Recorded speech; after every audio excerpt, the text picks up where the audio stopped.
أعزائي المشاهدين والمتابعين لقناة مدحت ميلاد ثابت. احنا النهاردة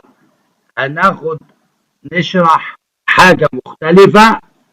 احنا هنشرح حاجة خاصة بالرياضيات، تعليم المتوسط والثانوي، وهنشرح مع بعض التمرين الثاني. هنشوف مع بعض، بس يا ريت ما ننساش الاشتراك واللايك والشير، وهندخل مع بعض في التمرين الثاني، وابقوا معنا لآخر الفيديو. هنشوف أول حاجة بيقول لي العددان بي وكيو. مديني العددين بي وكيو. بي في الأول هناخدها ونشوف. طبعا زي ما شفنا التمرين بتساوي ايه. بي بتساوي 5 أس 2016 ناقص 5 أس 2017 زائد 5 أس 2020 على 5 أس 2018 مع حركة الليزر اهو، خلي بالك، ناقص 5 أس 2019 زائد 5 أس 2022. لأول وهلة ممكن نقول ايه المسألة صعبة الأس كبير. 2016 2017 دي أرقام سنين. أقول له بس اصبر كده وشوف. هناخد أقل أس فيهم عامل مشترك.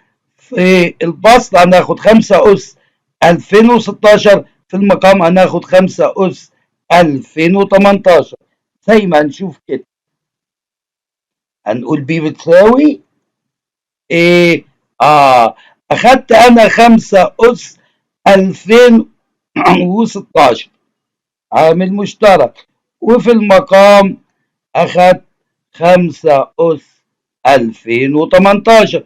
اللي اتبقى في البسط هنا مكان 5 أس 2016 الواحد، انا طلعتها بقى بره، ناقص 5 لان طرحت الاسس 2017 شلت منها 2016 بقى واحد، يعني 5 أس واحد اللي هي بكتبها 5 زائد 5 أس 2020 طرحت منها الأس 2016 يبقى يتبقى 5 أس 4. ألاقي نفس القصة لو عملتها في 5 أس 2018 مكانها واحد، والفرق هنا بقى اداني 5 أس واحد اللي هي 5 زائد 5 أس 4. نلاحظ إن القوسين دول زي بعض، يعني ممكن أطيرهم مع بعض، ده يروح مع ده، يبقى يتبقى ايه؟ واحد شاطر يقول لي يتبقى 5 أس 2016 على 5 أس 2018.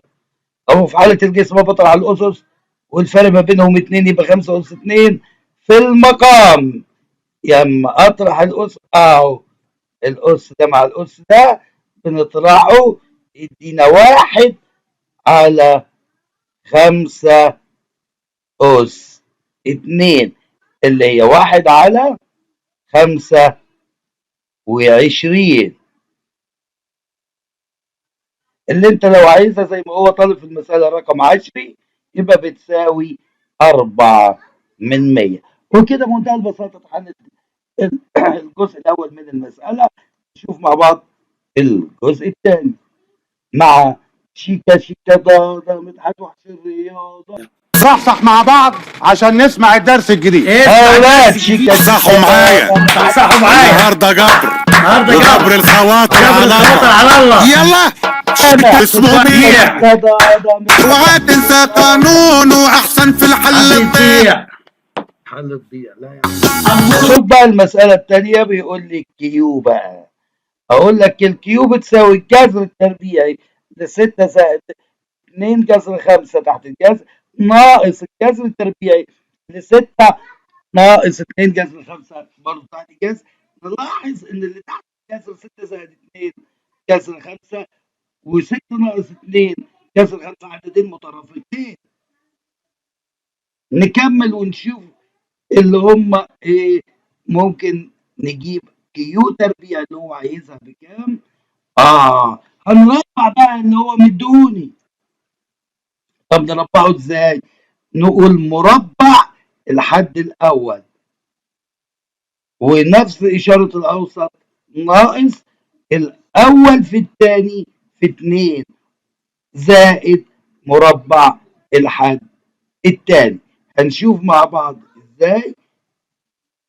اهو ربعت الايه الحد الاول. برافو، سمع طالب بيقول ربعت الحد الاول ناقص 2 الاول في الثاني زائد اربع الحد الثاني.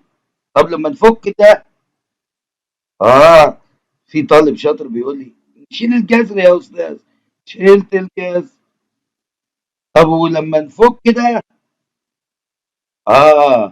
هنيجي الاول نحطهم هما الاثنين تحت جذر واحد لان دول ايه مش زي بعض علشان كنت ايه اضربهم بدماغ يبقى نحطهم تحت جذر واحد. نفك ده نشيل الجذر. شاطرين. ندخل على الخطوة اللي بعديها. وشيكا شيكا ده مدحت وحش الرياضة. صحصح مع بعض عشان نسمع الدرس الجديد. اسمع الدرس الجديد. صحوا معايا. وندخل على كيو تربيع الخطوة اللي بعدها نكتب اللي هي احنا عملناها المرة اللي فاتت. وبعد كده دي 2 جذر 5 هتروح مع سالب 2 جذر 5 والستة والستة هاتهم لي 12 يعني. تمام. وبعدين ادي ال 12 وبعد كده ناقص 2. ودي لو انت تفتكر الضرب بمجرد النظر ان قوس هو مضروب في نفس القوس بس الاشاره هنا ناقص الاشاره هنا زائد. على طول واحد شاطر يقول لي يبقى هربع الاول ناقص مربع الثاني. خلاص على كده. تربيع الستة اهي.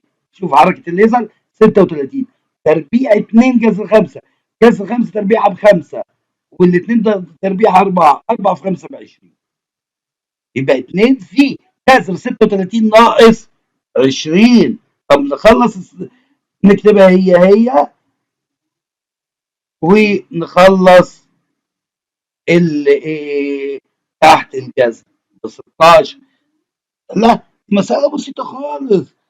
طيب نقول ايه الكيو تربيع بتساوي 12 ناقص 2 في جذر 16 احنا عارفينه بكام؟ ب4 و2 في 4 ب8 ونطلع منها 12 زي ما هنشوف. نطلع 12 ناقص 8 هيتفضل 4.